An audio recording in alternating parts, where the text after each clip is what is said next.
Encore d'une fois de plus, je vous dis bonsoir dans vos foyers, bonsoir partout où vous êtes.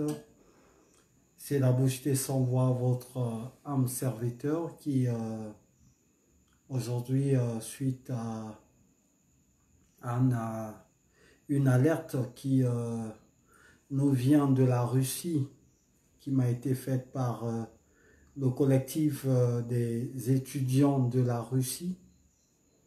Voilà, et donc je viens tout simplement pour dénoncer et pour informer à l'opinion nationale et tant internationale sur la situation de nos étudiants. Là, d'ailleurs, c'est juste la situation de nos étudiants de la Russie. Mais je pense que cela concerne tous les étudiants. Et donc, mes chers compatriotes, vous qui me suivez, vous n'avez qu'à me faire signe si réellement le son passe correctement. Et je vous prie de bien partager massivement ce direct parce qu'il s'agit de nos jeunes frères, de nos compatriotes qui sont en danger. Et donc, pour question de bourse, aujourd'hui, il y a un froid au niveau de la Russie, auquel certains ne peuvent pas supporter, et d'autres sont obligés de se rebattre auprès des foyers pour pouvoir avoir à manger. Voilà pourquoi j'ai pris cette initiative-là dès lors que j'ai reçu la lettre venant de la Russie et pour pouvoir dénoncer voilà, ce caractère inhumain affiché par ceux-là qui veulent coûte que coûte voilà, s'éterniser au pouvoir. Pendant ce temps, l'éducation, ils l'ont saccagée.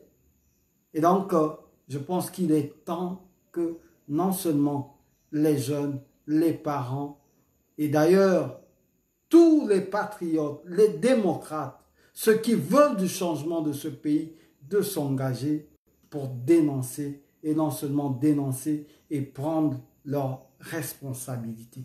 Et donc, avant de pouvoir aller plus loin, nous allons commencer comme d'habitude avec une toute petite musique qui, voilà, nous étaye. Voilà, Seba Semenem. Et vous allez écouter, voilà, pendant ce temps, je vous prie de vous connecter massivement pour ce direct. Merci.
Betubutala, betubanga.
Encore d'une fois de plus, bonsoir à vous.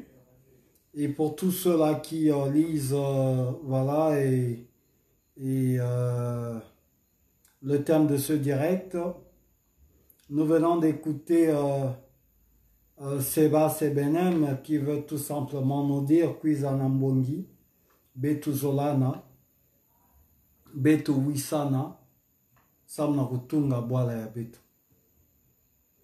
Mais banza que nakutunga Bwala ya Betu, il faudrait que Betu Vanda Nabaina Melongoka. Il faut Betu Vanda Nabaina Kena Luzolo. Pwe ete yake luzolo mutu ke tungaka Bwala. Yake luzolo mutu ke salaka ke Bwala kwenda mantwala. Si luzolo ke leve, Bwala peke kwenda mantwala ve. Il faut Betu longoka. Il faut kintwa divanda. Mais mingi luzolo. Et donc, comme on le dit en langue française, oui, on bâtit un pays avec son cœur. On bâtit un pays avec le cœur. Mais pour pouvoir bâtir un pays, on a besoin des cadres. On a besoin de ceux-là qui doivent apprendre et ensuite,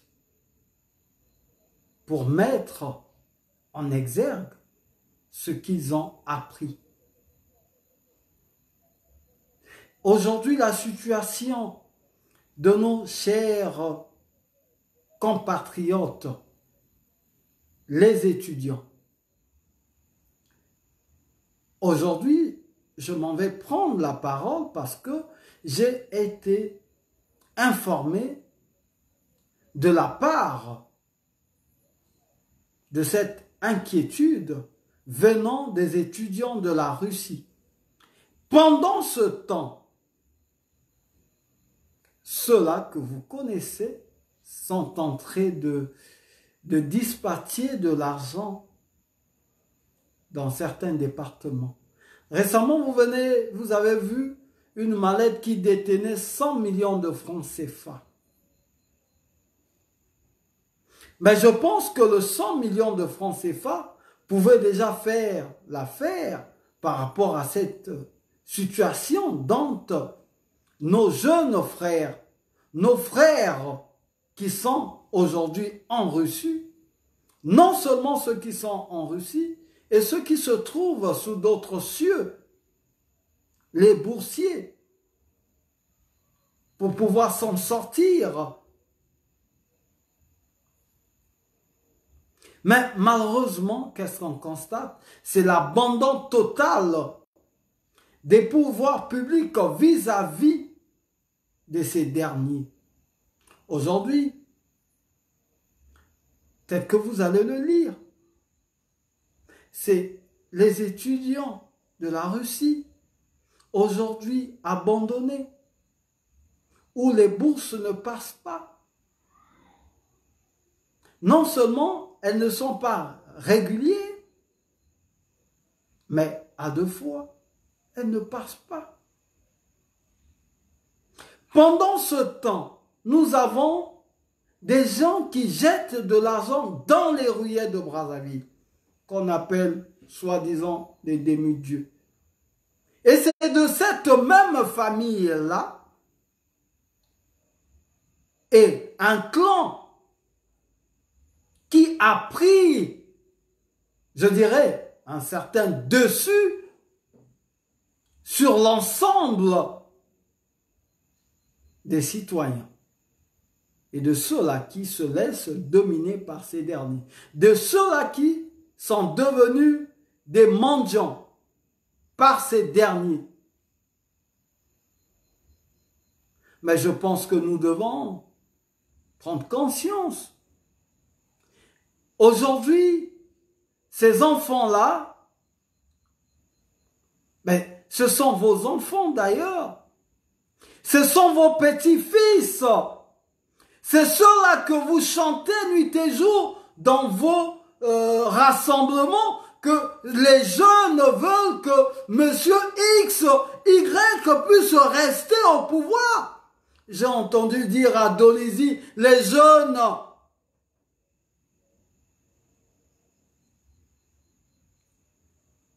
Mais c'est quoi cette histoire? C'est quoi cette médiocrité? C'est quoi cette barbarie que nous vivons au Congo? Jusqu'à quand allons-nous regarder ou assister? D'ailleurs, moi, je n'assiste pas. Et voilà pourquoi je ne cesse de prendre la parole. Voilà pourquoi je ne cesse de dénoncer. Et non seulement nous arrêter à dénoncer, mais je pense que l'heure aussi est arrivée où nous devons passer, prendre nos responsabilités vis-à-vis de nos compatriotes qui pensent que le Congo devient leur patrimoine, que le Congo devient leur bien.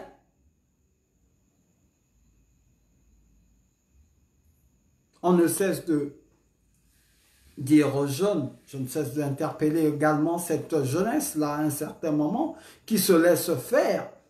Et une jeunesse auquel on a miroité la réussite, c'est avoir une belle femme, c'est avoir une belle voiture, c'est avoir une belle maison.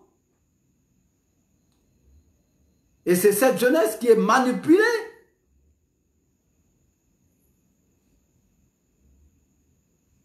C'est cette jeunesse qui est en perte de vitesse. C'est cette jeunesse qui méconnaît totalement ses droits. C'est cette jeunesse-là qui est hors la loi aujourd'hui. Parce que on a détruit l'éducation. Et la loisiveté, récemment vous êtes en train de voir dans les ruelles de Brazzaville, en pleine journée, les jeunes en train de se battre avec des machettes. Et c'est ce que M. Denis Sassou Nguesso et son monde veut. C'est ce qu'ils veulent pour la jeunesse congolaise.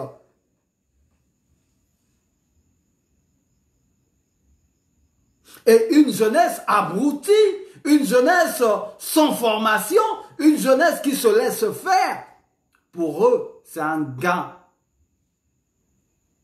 Parce que ils mettront leurs enfants qui vont faire les shopping en Europe, qui achètent les diplômes pour vouloir dominer. Et qui pensent que le Congo devienne une dynastie ou un royaume.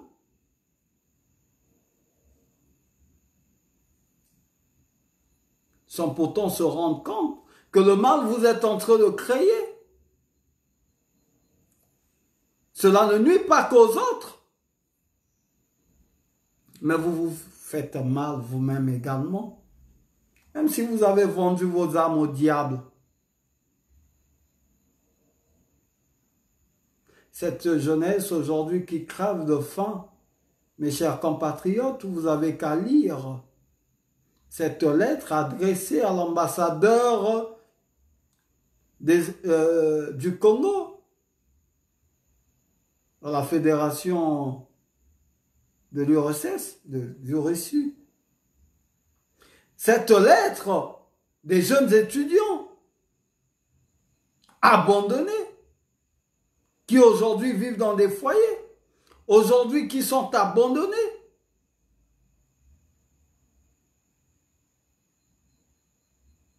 Mais est-ce qu'on peut gérer un pays de la sorte? Et c'est ce que vous appelez la continuité.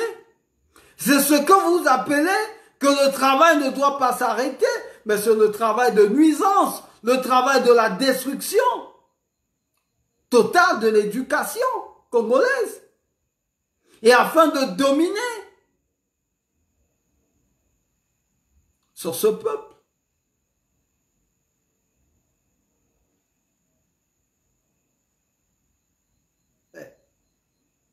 N'avez-vous pas un cœur ou une tête?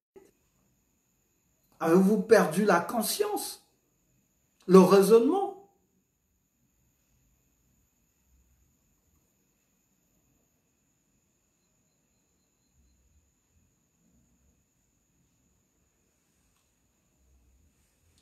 Et là, c'est à un certain moment, on s'adresse à eux. C'est des gens qui font la politique de l'autruche, qui voient le danger là, ils se courbent la tête, ils s'enfoncent vers le mur.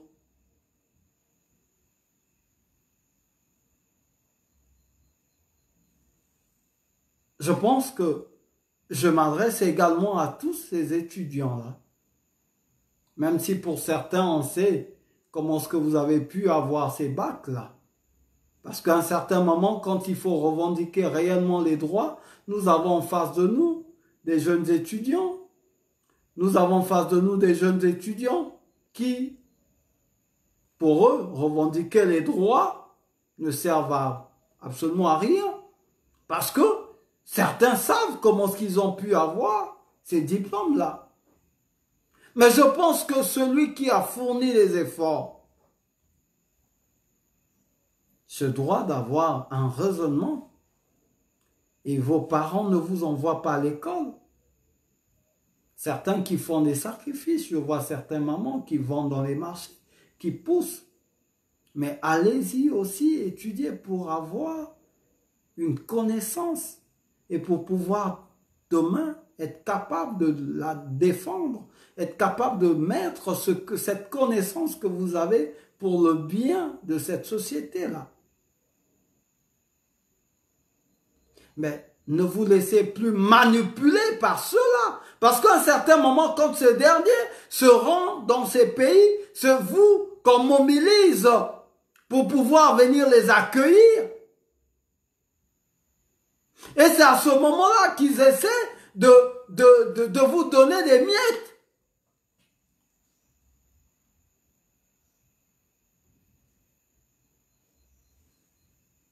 Ah, le Congo. Comme disait le feu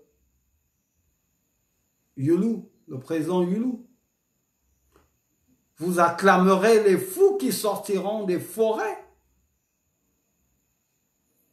les inconscients. Et c'est ce que nous vivons aujourd'hui au Congo. Un monde où nous retrouvons plein de diplômés, mais peu d'intellectuels. On les a au bout du doigt. Où nous avons plus les hommes d'État dans ce pays. On les compte à peine. Nous avons des ventriotes, pour certains qui se disent opposants, pour d'autres qui sont à la mangeoire, qui se disent, quand le pouvoir, c'est nous. Mais sachez-le que le pouvoir appartient au peuple. Sachez-le qu'il y en a eu avant vous, et il y en aura aussi après vous. Parce que chaque chose a un temps. Chaque chose a une finalité. Aujourd'hui, les bourses, oui. Ces enfants, c'est l'État congolais, pour certains qui ont eu la bourse. Mais dans des pays sérieux, on prévoit. Prévoir, c'est mettre de côté des sous pour ces étudiants. On sait que dans tel pays, nous avons tant des étudiants. Voilà le montant de la formation durant 5 ans, ça fait tant.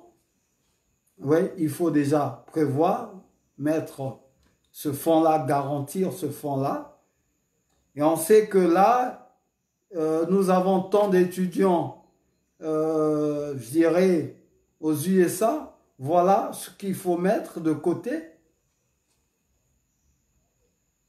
Ça, c'est des budgets à part. Disons, ce qu'on met à part. C'est prévoir. La prévision pour ceux-là qui sont dans l'économie.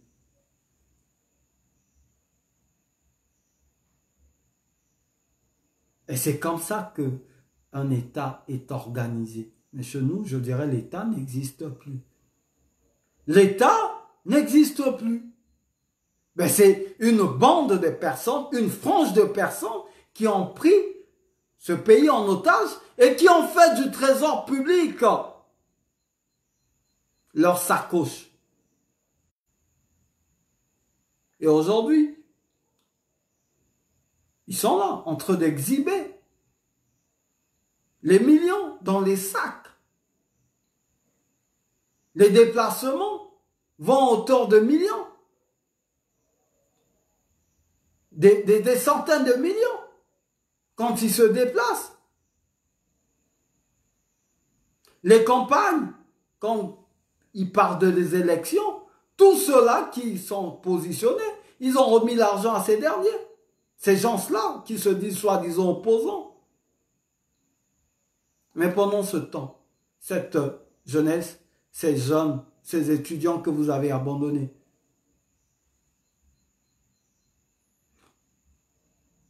bozala pe tango mosusu na soni. Moi, orgueil pona mbolamu ya mboka. Beno vanda tango ya kak na moi, bakezonza na kituba, moi, honneur, il faut ya vandak. Betalaka pendant période à coronavirus, peut-être tala. Faso ba pang vandi rapatrié ba yaba.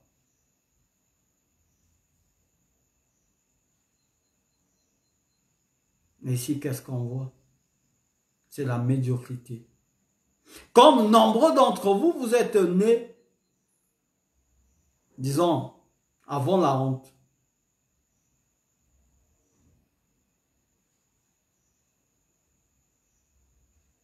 Parce que si vous étiez né après la honte, je pense que vous devez avoir honte. Quand vous êtes né avant la honte, voilà pourquoi.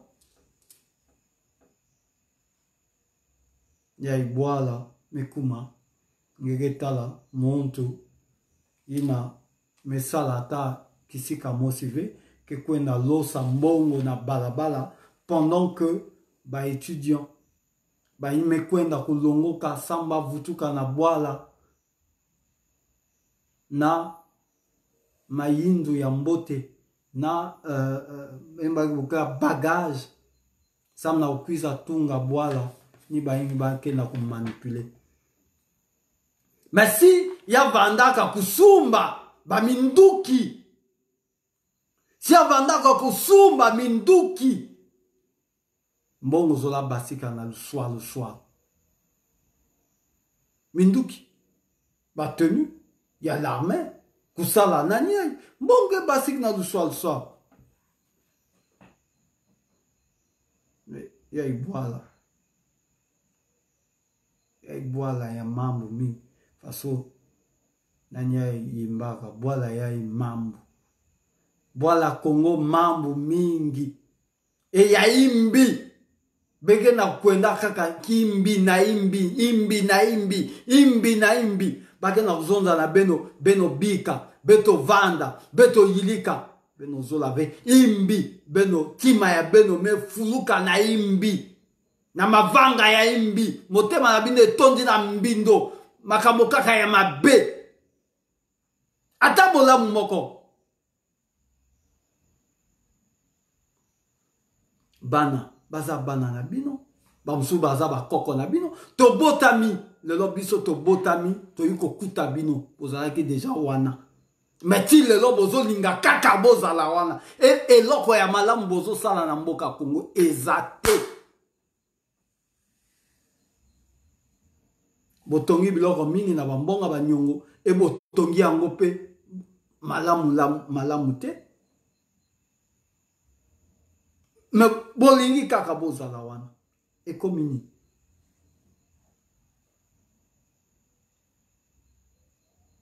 ezanini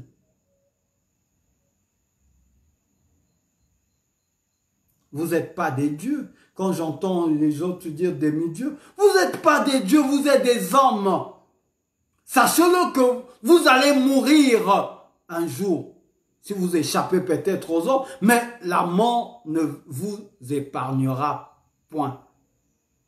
Tous, c'est le même chemin. C'est le même chemin. Je pense que nous devons régler ce problème-là. Vous êtes à la charge, si vous êtes ministre des Affaires, je ne sais pas quoi, réglez ce problème-là.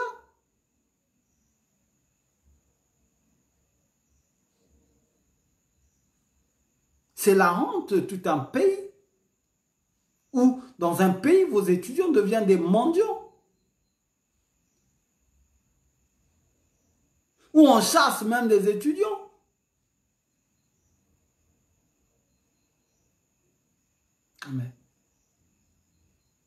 Mais si c'est pour acheter les armes, monsieur, vous êtes les premiers à acheter les armes qui coûtent à hauteur de millions. Des milliards même, des milliards. Les munitions, je ne sais pas qui servent à quoi. Allez, quand vous avez soit un terrain de jeu de mauvais goût dans le pool, et c'est pour nuire à cette génération-là. Mais je pense que les choses doivent changer. Je pense que pour cette fois-ci, les choses doivent changer. Les choses doivent changer. Il est temps que les choses changent. Donc, je pense que aujourd'hui, les gens doivent prendre conscience.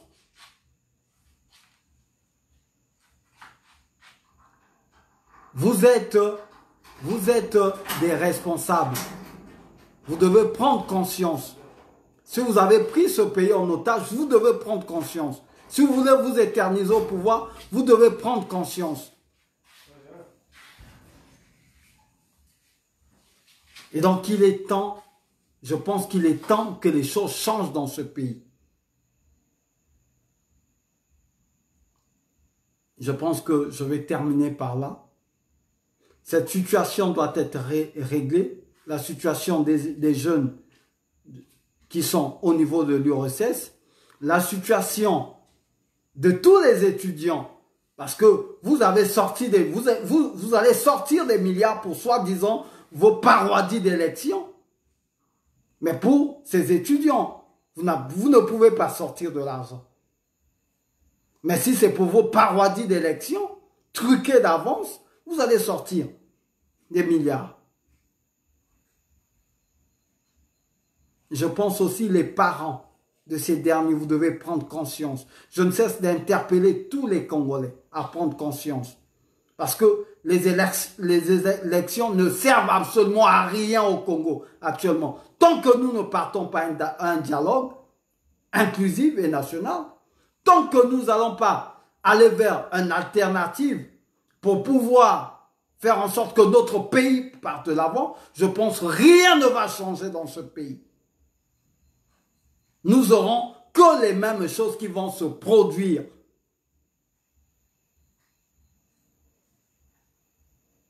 Je vais terminer par là. C'était La Bouche des Sans Voix, votre âme serviteur. Merci pour tous ceux qui m'ont suivi. Et je demande à nombreux de partager voilà, ce direct-là, de façon que ça arrive aux oreilles de Monsieur Denis Sassou Nguesso, comme il dit qu'il est celui qui est le garant. Il n'a qu'à garantir la sécurité, non seulement alimentaire, la sécurité de ses étudiants. Parce que la sécurité, c'est pas seulement contre, je sais pas, un étudiant qui vit dans des conditions déplorables dans un pays autre. C'est un danger pour le pays. Et donc, je termine par là. Merci pour tous ceux qui m'ont suivi. Merci à toi, voilà, maman, qui vous arrivez. Je parlais de la situation des étudiants, cette situation des jeunes étudiants de la Russie qui sont abandonnés. Je pense que c'est partout aujourd'hui. Et donc, je pense que nous devons nous lever pour dire non à ceux-là qui ont pris ce pays en otage. Il est temps qu'ils prennent leurs responsabilités. Parce que il est temps qu'ils assument leurs responsabilités. Il est temps qu'ils assument leurs responsabilités. Parce qu'ils veulent s'éterniser au pouvoir. Quand on leur demande, on leur dit, nous sommes tous Congolais, nous sommes fils de ce pays, nous devons trouver des alternatives, des voies de sortie pour pouvoir régler nos problèmes. Et ce n'est pas par les armes, puisque pour eux, c'est l'achat des armes. Ce qu'ils savent faire, c'est l'achat des armes. Le reste, ce n'est pas leur problème. Et l'intimidation de tous ceux-là qui ont une pensée contraire. Je pense que je vais terminer par là. Bien de choses pour ceux-là qui viennent d'arriver. Vous n'avez qu'à suivre ce direct-là et vous allez comprendre mon indignation. Et c'est une lettre que j'ai reçue de la part du collectif des étudiants de la Russie. Et une façon de soutenir aussi, de dire à tous les étudiants que moi, Chris Dongui Ganga, votre leader d'opinion, votre humble serviteur, je dis votre serviteur, je serai toujours là pour le Congo et pour le bien de notre population. Et c'est un sacerdoce, c'est ce que nous avons choisi. Je pense qu'il est temps que nous devons mieux le faire, nous devons nous mettre au travail pour que les choses changent. Et je ne cesse d'appeler tous les démocrates de ce pays, les patriotes, de s'engager dans cette lutte pour mettre fin à la barbarie, pour mettre fin à la médiocrité qui est en train de gangréner notre pays. Il est temps qu'on se lève et qu'on demande un dialogue et non les élections. Et non les élections, je dis un dialogue inclusif. Et nous devons nous imposer pour ça. Et dire à M. Sassou qu'il est temps, il doit stopper, dire à son monde qu'ils doivent stopper leur barbarie et leur médiocrité. Voilà, je termine par là. Merci, bien de choses à vous.